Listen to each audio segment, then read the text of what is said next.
Good evening, beloved. This is the Bible study for June the 13th.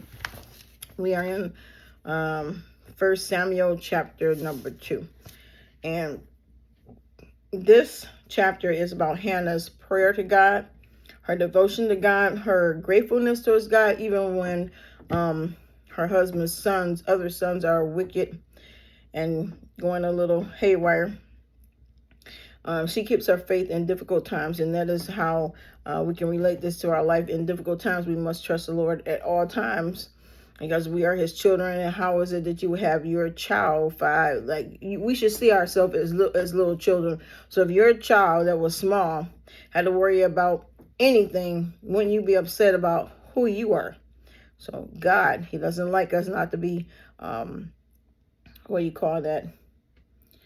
trusting in him. And we need to trust him more than anything as we make different transitions throughout this year, because we're going to all go through some transitions, and especially the United States and the whole world will be going through many transitions.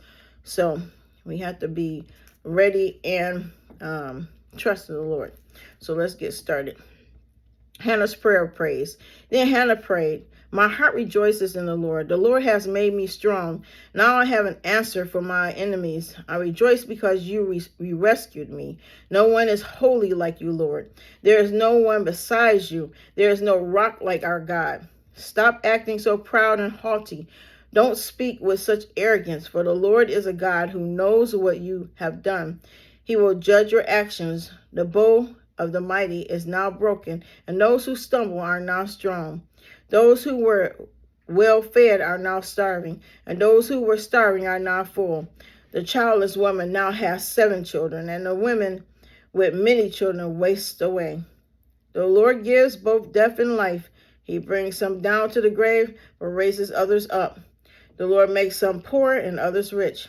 He brings some down and lifts others up. He lifts the poor from the dust and the needy from the garbage dump. He sets them apart and among princes, placing them in the seats of honor. For all the earth is the Lord's, and he has set the world in order." That is so powerful a statement, because a lot of times people think that God is deaf, blind to everything in the world, as if he did not create this thing in the first place. We think we are more intelligent than him. Well, I assure you, we are not. So the fact that he has set the world in order, he always will do that. And you can trust him on no matter what's going on in the world. He will protect his faithful ones, but the wicked will disappear in darkness. No one will succeed by strength alone. Those who fight against the Lord will be shattered. He thunders against them from heaven. The Lord judges throughout the earth. He gives power to his kings. He increases the strength of his anointed one. Then Elkanah returned home to Ramah without Samuel, and the boy served the Lord by assisting Eli the priest, Eli's wicked sons.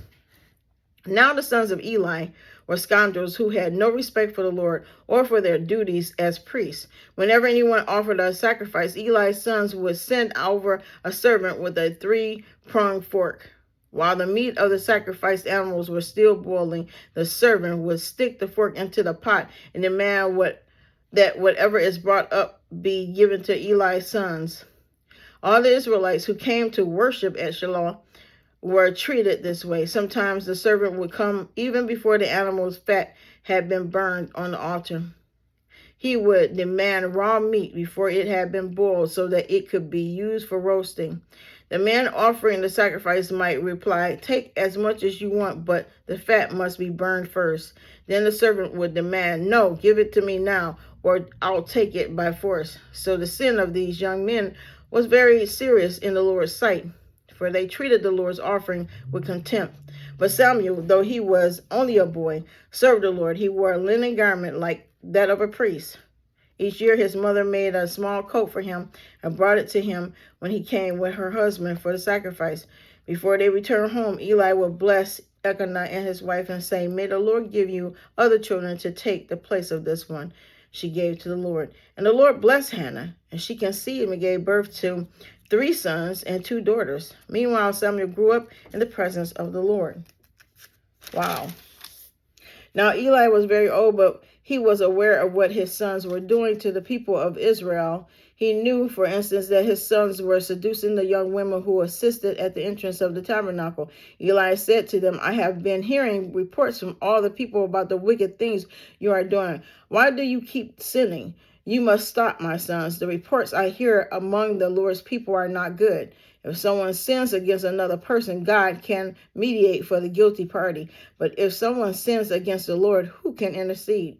But Eli's sons wouldn't listen to their father, for the Lord was already planning to put them to sleep. I can't say that word. Meanwhile, the boy Samuel grew taller and grew in favor with the Lord and with the people, a warning for Eli's family.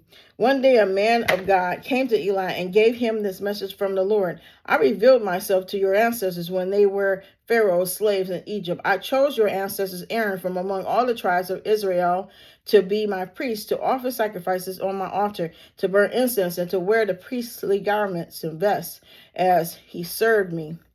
And I assigned the sacrificial offerings to you, priests. So why do you scorn my sacrifices and offerings? Why do you give your sons more honor than you give me? For you and they have become fat from the best offerings of my people, Israel.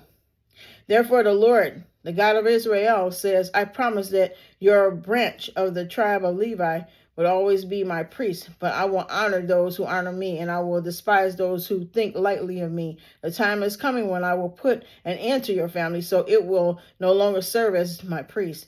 All the members of your family will die before their time. None will reach old age. You will watch with envy as I pour out prosperity on the people of Israel, but no members of your family will ever live out their days. The few not cut off from the serving at my altar will survive, but only so their eyes can go blind and their hearts bleak, and their children will die of they will go to sleep a violent death. Oh my God, I said the word.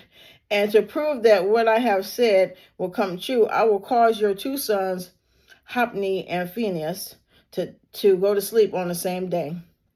Then I will rise up a faithful priest who will serve me and do what I desire. I will establish this family, and they will be priests to my anointed kings forever. Then all your surviving family will bow before him, begging for money and food. Please, they will say, give us jobs among the priests so we will have enough to eat. Wow. Like somebody said one time, it's a terrible thing to be in the hand of the Lord in the wrong direction if you are not honoring him. If you got to be disciplined, believe me, that discipline can be rough sometimes. But in this story or in this message, the thing is, Hannah is faithful. God blesses her upon blessing her. She couldn't have any children. She was barren, and then she has more children. And God blesses her more because of that faithfulness that she says, I'll give you everything I have because it's all yours anyway. And then she gives him to the priest or gives him to God to do priestly things and to work for God. And then he blesses her on top of blessing her. So, it's a good thing to follow God's ways and laws and everything like that. It's hard to be single nowadays, but it's worse than not to have the favor of God. God gives the good things in life. He gives you spouses. After 40 years old, I don't see a person should be calling somebody their boyfriend. They should be your fiance, because anything else sounds kind of crazy. So anyway, anything you want from God, God has got it. And he can give it to you. You have to wait, because if you be convinced by the devil that God is withholding something for you and you take what he's offering, it's not going to fare well for you. So let's just wait. Be patient. Wait on God. Too blessed to be stressed. And then when he gives you something, run with it. Don't be trying to second guess God about your blessing.